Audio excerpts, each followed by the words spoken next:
Program ini didanai oleh para sahabat dan mitra dari Joyce Meyer Ministries. Kebanyakan orang di dunia diberitahu, urus dirimu sendiri. Uruslah yang terutama. Jika kau tidak mengurus diri, tak akan ada yang mau. Dan saya di sini memberitahu saudara, lupakanlah dirimu. Buanglah pandanganmu dari dirimu dan jangkaulah orang lain.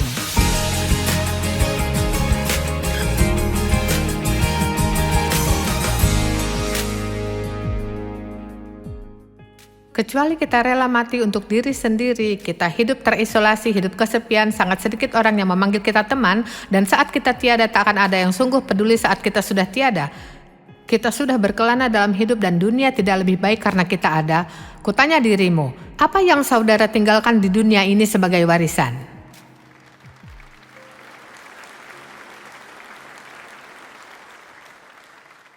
Tujuan saya beberapa tahun yang lalu, kuberitahu Allah saya ingin paling tidak mewariskan 100 buku berkualitas. Tentang Yesus yang bisa orang baca 100-200 tahun setelah saya tiada. Ya Tuhan, lakukan lebih dari cukup, saya sedang tulis buku ke 135.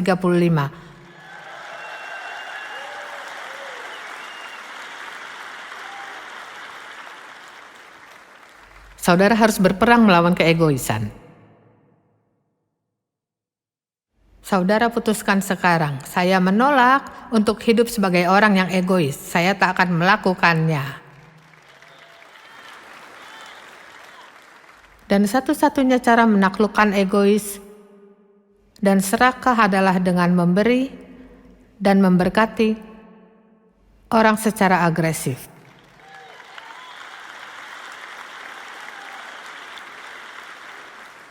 Kita hidup di masa penuh keegoisan dan kesempatan menjadi egois ada di mana-mana.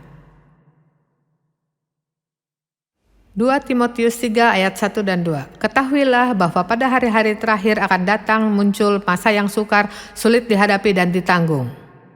Bisakah siapapun berkata mereka yakin kita sedang alami itu? Manusia akan mencintai dirinya sendiri.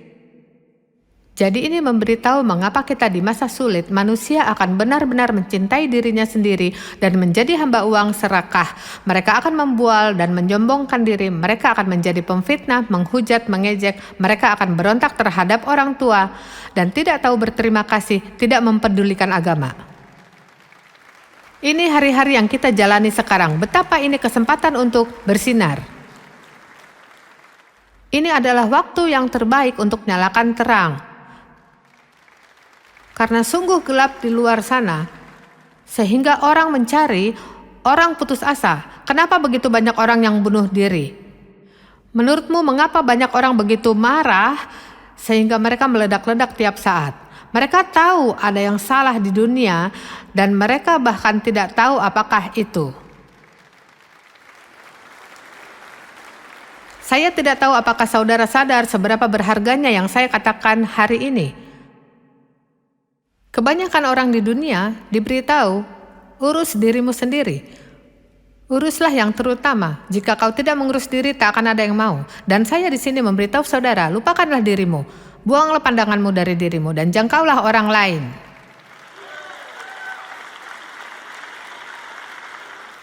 Nah, mari kuberitahu cerita pendek yang kupikir sungguh indah. Di Yohanes 13, Yesus, ya sebenarnya saya akan bacakan dan membuatmu melihat karena lebih baik begitu.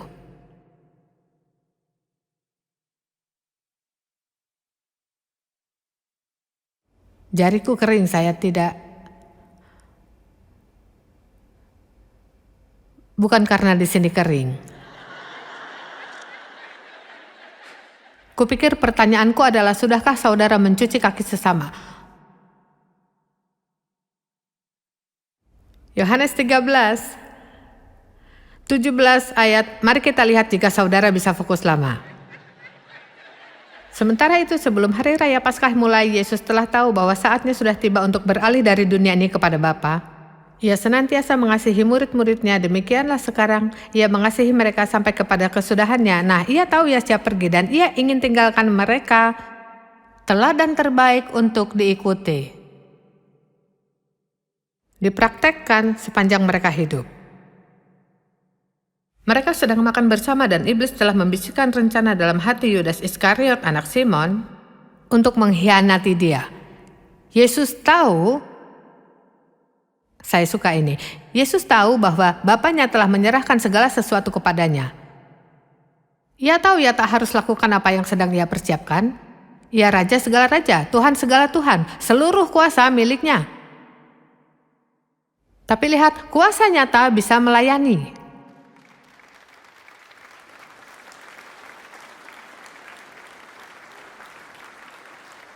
Yang terbesar di antaramu adalah hamba semuanya.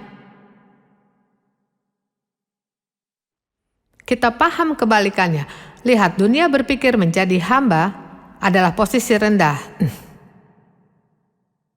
Tapi Allah katakan sebaliknya. Tapi saudara lihat, Yesus tahu Bapaknya menyerahkan segala sesuatu kepadanya dan ia datang dari Allah dan kembali kepada Allah.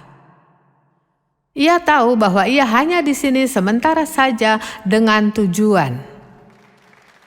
Ayo.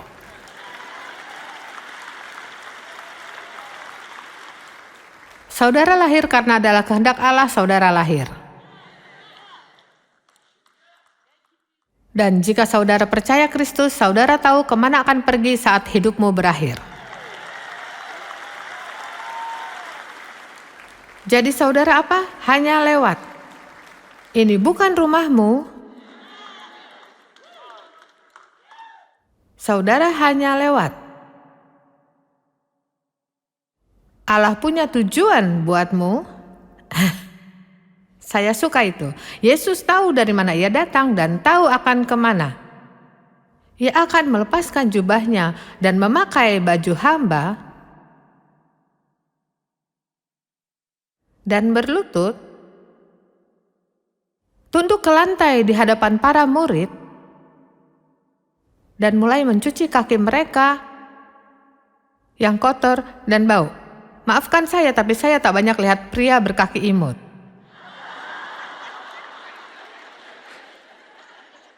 Kebanyakan mereka telunjuk kakinya lebih panjang dari jempol kakinya.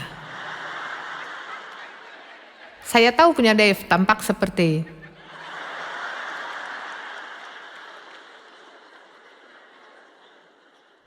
dan mereka pakai kasut dan jalanannya tak beraspal, jadi kaki mereka kotor.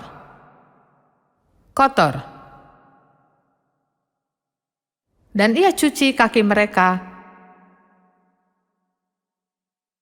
Ketika sampai ke Petrus ayat 6, Petrus bertanya, Tuhan, engkau hendak membasuh kakiku? Jawab Yesus kepadanya, apa yang kuperbuat engkau tidak tahu sekarang, tetapi engkau akan mengertinya kelak. Kata Petrus kepadanya, engkau tidak akan membasuh kakiku.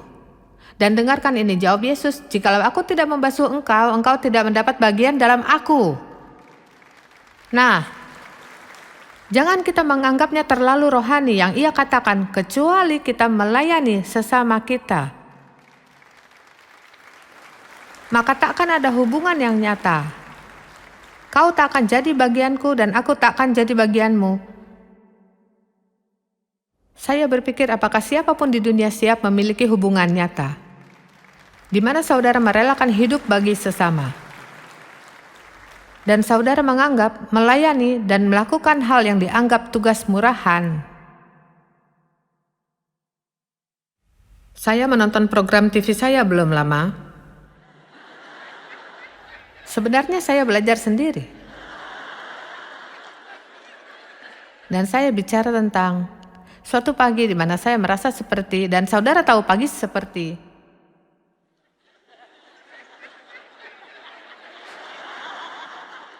saya harus minum kopi dan berdiam diri, tidak mau bicara pada siapapun. Saya tak mau berbuat untuk siapapun. Saya hanya perlu paling tidak 1 jam dengan Allah dan kopiku sebelum bersikap normal. Amin. Seperti Pendeta Tommy katakan, bersyukur untuk kafein sampai urapan Allah bekerja. Jadi saya ingat Allah, saya dengar di programku, Allah menaruh di hatiku pagi itu untuk membuatkan Dave salad buah. Ia suka salad buah, jadi dia suka semua makanannya dipotong. Maksudku ada 6 atau 7 buah, dipotong dan ditaruh ke mangkuk. Ya, saya tidak mau membuatkannya salad buah. Saya mau duduk di kursi dan berdoa supaya bisa jadi hamba.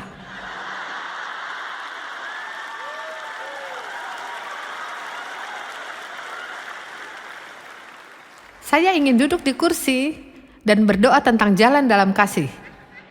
Saya sebenarnya tidak mau.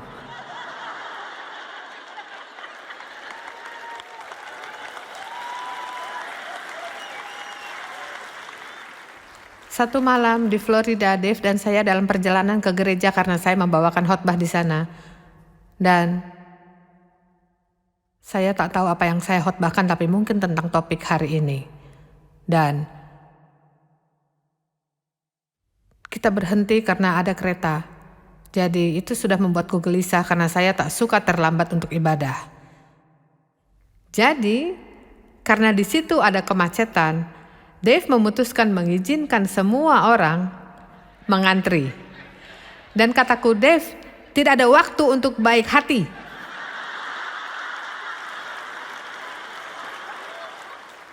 Antar aku ke gereja tepat waktu. Lihat bagaimana kita. Mudah untuk tepuk tangan, berkata amin, membaca tentang itu, menggarisbawahi Alkitab, bahkan berdoa untuk melakukannya. Tapi ketika kita harus lakukan, dan ya saya jadi buat salad buah.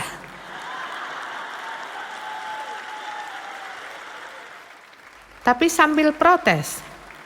Oke, dengarkanlah.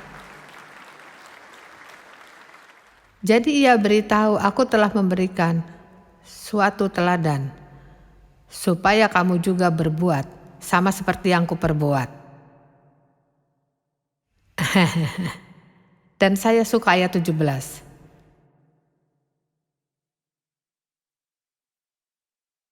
Jikalau kamu tahu semua ini, maka berbahagialah kamu jika kamu melakukannya.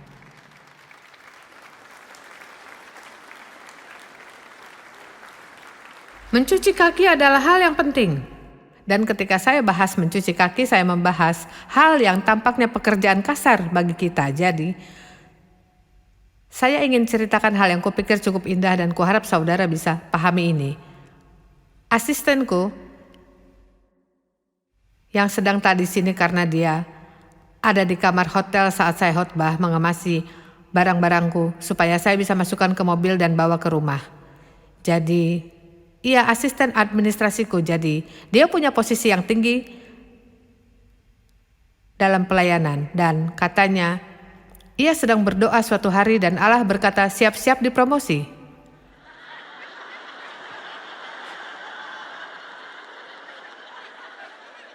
Jadi dia berpikir, wah, saya jadi apa setelah ini? Saya sudah di posisi cukup tinggi. Katanya, ya kau akan kupromosikan. Jadi, saya tak tahu berapa lama, mungkin beberapa minggu. Saya tak bisa lakukan segala hal dan mencoba lakukan hal normal seperti kebanyakan orang. Jadi, mobil-mobil kami membawakan barang-barang lebih dulu. Dan mereka akan check-in-kan hotel saya. Dan saya selalu punya seseorang yang membongkar barang-barangku dan mengeluarkannya, menyiapkannya, menyetrika apapun yang kusut. Jadi saat saya sampai, yang saya lakukan bersiap-siap, berdoa, belajar, dan bersiap untuk ibadah. Ya, jadi gadis yang sudah lakukan itu selama 15 tahun memutuskan untuk pensiun. Jadi saya butuh orang yang lain, tapi butuh waktu untuk jadi orang yang teratur. Karena saya bukan orang yang bisa berkelana dengan ransel. Harus ada semua yang kumiliki saat bepergian dan ada cadangan seandainya yang pertama tak bekerja. Jadi, maaf, saya hanya perlu termoskopiku, perlu krimku, saya perlu. Saudara tahu, jadi saudara bisa pikir saya egois jika mau, tapi saya bekerja cukup keras untuk dapatkan hal yang kuingini. Jadi, saya memanggilnya dan berkata, bagaimana jika kau terbang sehari lebih awal dan mulai mengurusi barang-barangku di kamar. Dan katanya, saya mau, Tuhan berkata saya akan mendapatkan promosi.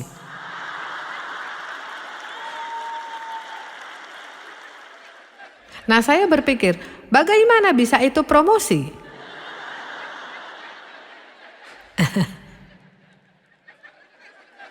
Tapi saudara tahu, saya sedang baca Yohanes 13 lagi suatu hari, dan saya paham. Maksudku sungguh paham. Lihat, yang kuminta untuk dia lakukan adalah bentuk lain dari mencuci kaki. Seperti, bisakah hal sederhana ini, tapi maknanya besar untukku, karena itu membuatku bebas untuk fokus pada hal yang perlu, dan saya anggap pekerjaanku di mimbar itu penting.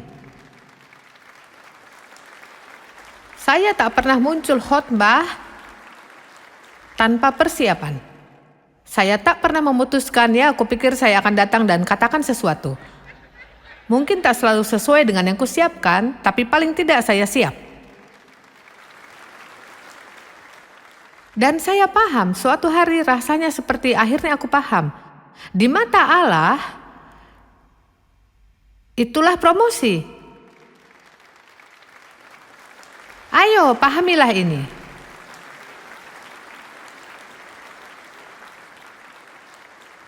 Jadi Allah punya promosi menunggu saudara semua saat pulang. Itu mungkin salad buah. Itu mungkin merawat orang tuamu yang sudah tua, yang sekarang kamu tak hiraukan. Siapa bilang saudara tak bisa berbuat baik pada orang tua hanya karena mereka tak pernah berbuat untukmu? Itulah yang Allah ingin kita lakukan. Kita bukan orang biasa. Kita luar biasa. Mari ku bacakan beberapa kisah yang Anda akan paham. Jika belum paham, Anda akan paham. Seorang anak laki-laki 10 tahun, di hari yang dingin di Desember, sedang berdiri di luar toko sepatu, di pinggir jalan bertelanjang kaki. Nah, hari dingin di Desember dan bertelanjang kaki, mengintip ke jendela dan menggigil kedinginan. Seorang wanita mendatanginya dan berkata, "Anak kecil, mengapa kau menatapi jendela itu?" Dan katanya, "Saya meminta Tuhan memberiku sepasang sepatu." Dan sang wanita segera menggandeng tangannya dan masuk ke toko dan meminta penjaganya memberi setengah lusin kaos kaki buat sang anak dan memberinya baskom air dan handuk. Perhatikan bahwa ia tidak perlu 3 konfirmasi dari Allah dan bunyi terompet.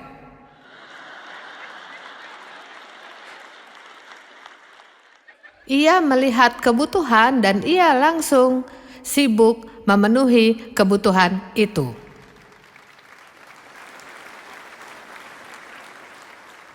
Ia tidak menanyakan sang anak apakah ia layak menerimanya. Ia segera membawakannya dan ia membawa anak kecil itu ke belakang toko supaya ia tidak malu, membuka sarung tangan berlutut, mencuci kaki kecilnya, mengeringkannya dengan handuk. Saat itu penjaga toko membawakan kaos kaki, dipasangkannya ke kakinya, lalu membawakannya sepasang sepatu. Ia mengikat kaos kaki yang lainnya dan memberikan padanya. Ia menepuk kepalanya dan saat berbalik ia berkata, "Tentunya anak kecil, kau merasa lebih baik sekarang." Anak yang terpesona menatap, menggandeng tangannya, dan memandang wajahnya dengan air mata berlinang. Katanya, "Ibu, apakah engkau istri Allah?"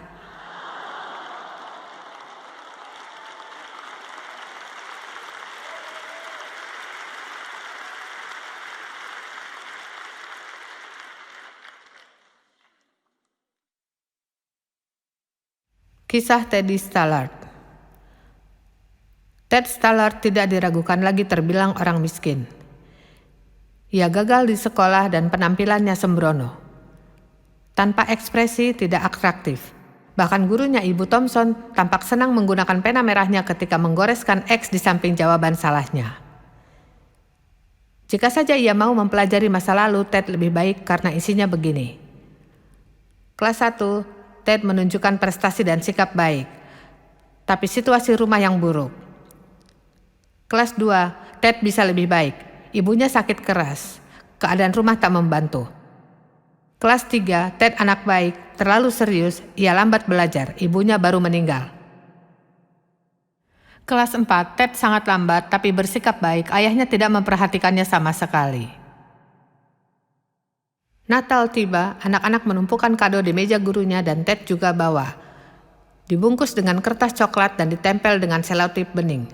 Ibu Thompson membuka tiap kado saat anak-anak berkumpul menyaksikan. Dan dari kado Ted muncul gelang berlian imitasi dengan beberapa berlian hilang dan sebotol parfum murah. Anak-anak mulai meledek, tapi Ibu Thompson sadar untuk menyuruh mereka diam, dengan langsung menyemprot parfum ke pergelangan dan memakai gelang yang diberikan. Di akhir hari, anak-anak lain pergi dan Ted mendatanginya berkata, "Ibu Thompson, wangimu sama seperti ibuku, dan gelang itu cocok sekali bagimu. Aku senang ibu suka kadoku." Saat ia pergi, Ibu Thompson jatuh berlutut dan meminta pengampunan Allah dan mengubah sikapnya. Dan mungkin kita semua perlu melakukannya juga hari ini. Amin. Semua yang kamu lakukan untuk salah seorang dari saudaraku yang paling hina ini, kamu melakukannya untuk aku. Semester berikut, para murid disambut oleh guru yang baru, yang berkomitmen untuk mengasihi tiap mereka, terutama yang lamban, dan terutama Ted. Mengejutkan, mungkin seharusnya tidak, Ted mulai berkembang. Ia bergaul dengan teman-teman yang lain dan bahkan melebihi mereka. Ya, waktu berlalu dan Ibu Thompson tidak dengar dari Ted sekian lama. Lalu suatu hari ia terima catatan ini. "Ibu Thompson terkasih, saya ingin ibu jadi yang pertama tahu saya akan lulus kedua tertinggi di kelas. Peluk Ted." 4 tahun kemudian catatan lain datang. "Ibu Thompson terkasih, saya baru diberitahu akan lulus dengan prestasi tertinggi dan saya ingin ibu yang pertama tahu. Universitas tidak mudah, tapi saya suka. Peluk Ted." Dan 4 tahun setelahnya, "Ibu Thompson terkasih, per hari ini namaku Dr. Theodore Stallard. Bagaimana menurutmu?"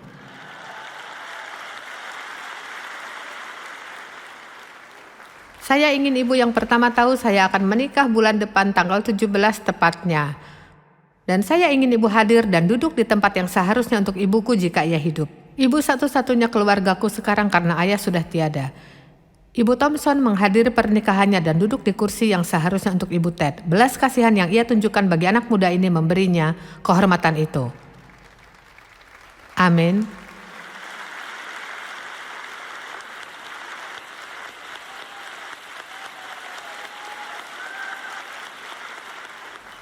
Oke, nah aku pikir kita perlu berdoa.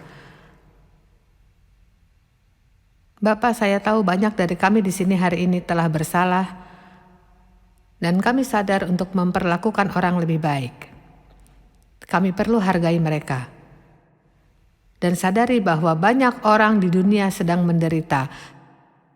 Dan terkadang ketika perilaku mereka buruk, mereka berlaku buruk karena derita. Ketika kami berdoa untuk promosi, Tuhan ajar kami tahu arti promosi yang sebenarnya. Tempatkan orang di hadapan kami tiap hari yang bisa kami berkati dan tolong. Jika sekedar kata-kata, makan siang, membayari sewa mereka sebulan, bahkan sekedar senyuman, beri kami karunia Tuhan untuk melupakan diri kami. Percaya Engkau akan memperdulikan kami saat kami mempedulikan orang yang Kau kirim untuk kami. Ampuni kami atas semua kesempatan yang hilang, tapi kami berdoa Tuhan Engkau beri kami lebih. Dan izinkan kami menolong sesama dan meninggalkan warisan kasih ketika Engkau bawa kami kembali bersamamu. Dalam nama Yesus. Amin.